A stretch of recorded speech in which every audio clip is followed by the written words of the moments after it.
Bumida ang kultura ng China sa pagbubukas ng 19th Asian Games sa Hangzhou, China. Samantala, nasugit ng Pilipinas ang unang medalya nito sa palaro.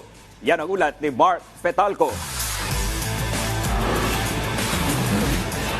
Naging makulay at napuno ng hiyawan ang loob ng Hangzhou Olympic Sports Center Stadium sa pagbubukas ng 19th Asian Games dito sa Hangzhou, China. Pinangunahan ni Chinese President Xi Jinping ang opening ceremony na isa sa pinakamalaki sa kasaysayan ng Asian Games. Sa Parade of Nations, isa-isang ipinakilala ang nasa 45 magalabang bansa. Nagsilbing flag bearers ng Pilipinas, sina World number 2 at Asia's top notcher vaulter EJ Obiana at Asian Games champion skateboarder Marjeline Didal.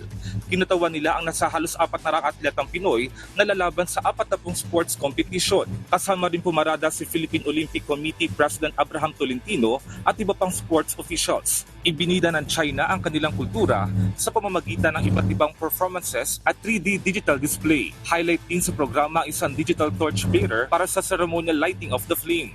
Bumuhos naman ang suporta na nasa 80,000 audience sa loob ng stadium para sa kanilang mga bansa, kabilang na ang inyong lingkod para sa Pilipinas. Target ng Pilipinas sa kung hindi man malampasan ay mapantayan ang performance nito sa nakaraang Asian Games sa Indonesia noong 2018 kung saan nakapag-uwi ng 4 na gintong medalya ang Pilipinas.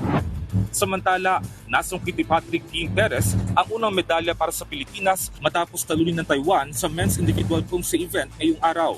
Tatagal ang Asian Games hanggang October 8. Ngayon formal na nagbukas ang 19th Asian Games, handa nang mag-uwi na karangalan para sa Pilipinas ang ating mga atletang Pinoy.